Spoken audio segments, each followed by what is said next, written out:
Hey guys, आप सभी का स्वागत है इजी मोशन डिज़ाइंस हिंदी में। और आज की इस वीडियो में हम क्रिएट करने जा रहे हैं एक क्रिएटिव टेक्स्ट एनिमेशन, वो भी आफ्टर इफेक्ट्स में बिना किसी प्लगइन का इस्तेमाल किए। तो अगर आपको मोशन ग्राफिक्स से रिलेटेड और भी सारी चीज़ें सीखना पसंद है तो आप मेरी यूडेमी कोर्सेज भी ज्वाइन कर सकते हैं, लिंक मैंने डिस्क्रिप्शन में दे दिया है। और अगर आप इस चैनल पर नए हो तो इस चैनल को सब्सक्राइब कर दीजिएगा और बेल आइकॉन पर भी क्लिक कर दीजिएगा। तो बिना वक्त ज़ाय किए चलिए स्टार्ट करते हैं।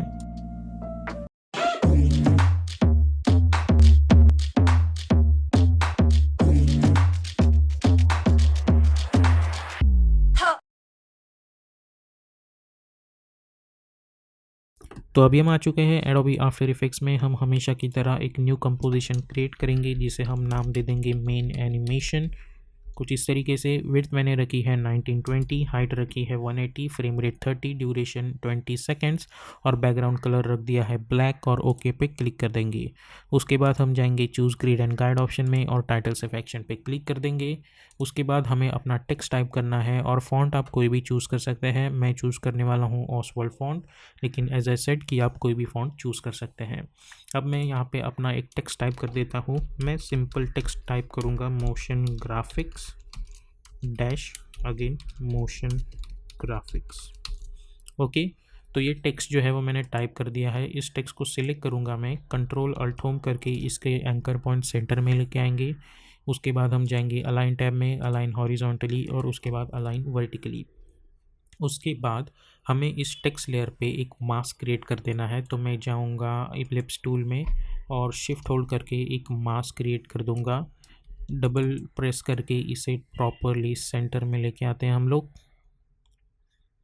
ओके, उसके बाद हम जाएंगे टेक्स्ट में और ये जो पाथ ऑप्शन है या राइट नाउ इट्स नन, हमें चूज़ करना है मास्क। तो होगा ये कि ये जो टेक्स्ट है वो इस पाथ पे डिस्ट्रीब्यूट हो जाएगा। तो ये जो रिवर्स पाथ है हमें उस पर क्लिक कर देना है कुछ इस तरीके से। उसके बाद अगर आप चाहें तो आप कैरेक्टर में जाके इसकी जो फॉन्ट साइज़ है वो कुछ इस तरीके से बढ़ा सकते हैं ताकि ये जो है प्रॉपरली एडजस्ट हो जाए। ओके, उसके बाद हमें यहाँ पे इसके पीछे एक स्ट्रोक चाहिए जो इस टेक्स्ट को कवर करे, और वो कलर जो है वो होना चाहिए ब्लैक, लेकिन initially just for the reference हम चूज़ करेंगे रेड कलर और शिफ्ट होल्ड करके हम एक इलिप्स बना देंगे। अब इसे सिलेक्ट करो, कंट्रोल अल्ट होम करके अलाइन टैब में जाके इसे सेंटर अलाइन कर दो कुछ इस तरीके से। उसके बाद एलिप्स पाथ और ये जो साइज़ है हमें कुछ इस तरीके से बढ़ा देनी है जिसकी मदद से ये प्रॉपरली सेंटर में आ जाए। और इसकी जो स्ट्रोक विड्थ है वो कुछ इस तरीके से बढ़ा दो और इसे नीचे ला के रख दो। ओके, तो हमें कुछ इस तरीके की चीज़ मिल रही होगी। और आप इस चाहे तो इस टेक्स्ट को सिलेक्ट कर सकते हैं। आप जा सकते हैं कैरेक्टर मेन्यू में और इसकी जो डिस्टेंस बिटवीन अल्फ़ाबेट्स है वो कुछ एडजस्ट कर सकते हैं। सिमिलरली इसकी स्ट्रोक साइज़ इसकी जो फॉन्ट साइज़ है वो भी बढ़ा सकते हैं। और ये जो स्ट्रोक विड्थ है इसकी वो भी बढ़ा दो। सिमिलरली यहाँ सर्च ऑप्शन में आप साइज़ टाइप करेंगे तो भी आपको ये साइज़ का ऑप्शन मिल जाएगा। ओके, तो आप देख सकते हैं कैसे हमें ये चीज़ यहाँ पे मिल चुकी है। अब इसको क्लोज़ करते हैं और इस शेप लेयर को मैं चूज़ कर दूँगा ब्लैक कलर में। ओके, अब कंट्रोल के प्रेस करो और यहाँ पे हम बैकग्राउंड में रेड कलर का बैकग्राउंड चूज़ करेंगे। इन दोनों लेयर्स को सिलेक्ट करके कंट्रोल शिफ्ट सी और इसे नाम दे देंगे stroke and text. Okay, 01 type कर देंगे हम और स्ट्रोक एंड टेक्स्ट कर देंगे। F4 प्रेस करके इस आइकॉन पे हम क्लिक कर देंगे कुछ इस तरीके से, S4 स्केलिंग ऑप्शन, और इसकी स्केल कुछ इस तरीके से एडजस्ट कर दो। अब इसके अंदर चले जाओ, ये जो मोशन वाला टेक्स्ट है उसे हमें इस स्ट्रोक से पेरेंट कर देना है। अब इस लेयर को सिलेक्ट करो, R4 रोटेशन एक की फ्रेम बना दो, जाओ अराउंड 2 सेकेंड पे और इसे कर दो 180 डिग्री रोटेट। तो आप देख सकते हैं कुछ इस तरीके से रोटेट होगा ये। सिमिलरली 4 सेकेंड पे जाओ, कॉपी फर्स्ट की frame, control C control V, इन की फ्रेम को सिलेक्ट करो और F9 पे क्लिक कर दो। ओके, उसके बाद जाओ ग्राफ एडिटर में, इसे सिलेक्ट करो और राइट क्लिक करके मेक श्योर करो कि आप एडिट स्पीड ग्राफ चूज़ कर रहे हो। शिफ्ट होल्ड करके एक हैंडल यहाँ पे लेके आओ और एक हैंडल यहाँ पे लेके आओ। तो आप देख सकते हैं कुछ इस तरीके की चीज़ यहाँ पे हमें मिल रही होगी। ओके। अगर आप चाहें तो ये जो टेक्स्ट है इसे एरो कीज़ की मदद से कुछ इस तरीके से एडजस्ट कर सकते हैं कि ये प्रॉपरली उस स्ट्रोक के अंदर आ जाए। ओके। और अल्ट क्लिक करके इस स्टॉप वॉच पे क्लिक करो और लूप आउट एक्सप्रेशन अप्लाई कर दो। ओके। तो आप देख सकते हैं कि कुछ इस तरीके की चीज़ यहाँ पे मिल रही होगी। अगर आप चाहें तो इन सभी को सिलेक्ट करो और अल्ट होल्ड करके इन्हें 6 सेकंड तक लेके आ जाओ। ओके। अब मेन एनिमेशन में जाएंगे हम लोग। इसे सिलेक्ट करो, कंट्रोल डी एस, और इसकी स्केल जो है वो कुछ इस तरीके से बढ़ा दो। सिमिलर इसे सिलेक्ट करो, कंट्रोल डी एस, इसकी स्केल कुछ अगेन इस तरीके से बढ़ा दो। Again control D S, control D S. Similarly ये जो लास्ट लेयर है कंट्रोल डी, इसे सिलेक्ट करो और ये जो लेयर है इसे कुछ एडजस्ट कर दो और प्रेस वी और शिफ्ट होल्ड करके इसे एडजस्ट कर दो।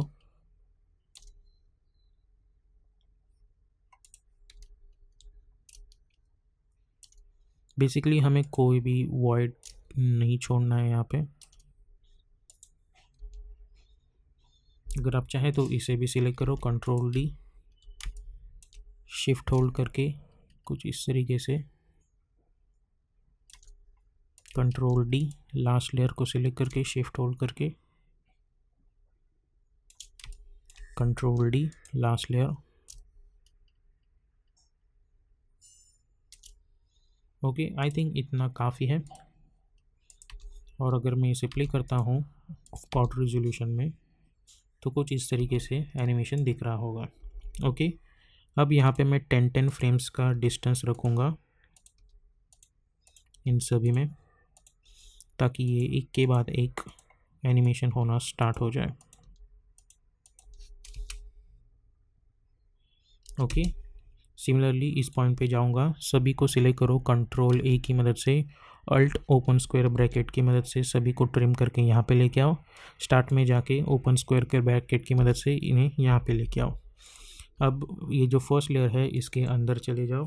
6 सेकंड पे मुझे एनिमेशन लूपिंग फॉर्मेट में दिख रहा है, तो मेन एनिमेशन में भी मैं 6 सेकंड पे जाके एन प्रेस करूँगा ताकि ये जो एनिमेशन है मुझे कंटिन्यूसली एक लूपिंग फॉर्मेट में दिख जाए। ओके। तो कुछ इस तरीके की चीज़ हमें मिल रही होगी। अब हमें करना ये है कि हमें इन सभी को सिलेक्ट करना है और कंट्रोल शिफ्ट सी करके मैं इसे नाम दे दूँगा black and white. Okay. Similarly ये जो ब्लैक एंड वाइट लेयर जो प्रोजेक्ट विंडो में बनी है इसे कंट्रोल डी करके डुप्लीकेट करो और इसे यहाँ पे लेके आओ, एंटर प्रेस करो और अब हम इसे अलग नाम दे देंगे। हम इसे नाम देंगे वाइट एंड ब्लैक स्ट्रोक। इसके अंदर चले जाएंगे। अब राइट क्लिक करके reveal layer in source project, तो ये जो लेयर है इसे कंट्रोल डी करके डुप्लीकेट करो, एंटर प्रेस करके इसे नाम दे दो 02 स्ट्रोक एंड टेक्स्ट। ओके। और इन सभी लेयर्स को शिफ्ट होल्ड करके अल्ट होल्ड करके इन सभी को रिप्लेस कर दो। अब ये जो सेकेंड कॉम्प बना है इसके हमें हम चेंजेस ये करने हैं कि ये जो टेक्स्ट है उसे का जो फिल है वो हटा देना है और वाइट कलर का स्ट्रोक रख देना है, और ये जो शेप लेयर है इसे वाइट कलर का बैकग्राउंड दे दो, और ये जो टेक्स्ट है इसे ब्लैक कलर का स्ट्रोक दे दो कुछ इस तरीके से। तो आप देख सकते हैं कुछ इस तरीके की चीज़ हमें मिल रही होगी यहाँ पे। ओके। उसके बाद हमें करना ये है कि हमें राइट क्लिक न्यू और एक एडजस्टमेंट लेयर बना देनी है कुछ इस तरीके से, और इफेक्ट एंड प्रीसेट्स पैनल में जाके हम टिंट इफेक्ट इस पर अप्लाई कर देंगे। ओके। और स्वैप कर देंगे। तो दो एनिमेशन टेक्निक बता रहा हूँ मैं। ये वाइट लेयर को हम पीछे करके हाइड कर देंगे। ये जो ऐड टेक्निक बता रहा हूँ इसमें हम इस कलर को स्वैप कर सकते हैं जिसकी मदद से कुछ इस तरीके की चीज़ मिल रही होगी, और वाई प्रेस करके हम इसे यहाँ पे लेके आएंगे एंकर पॉइंट को, और उसके बाद वी प्रेस करके सिलेक्शन टूल की मदद से इसे मैं यहाँ पे लेके आऊँगा। ओके।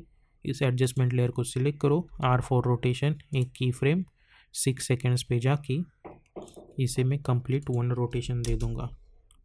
तो अगर आप देखें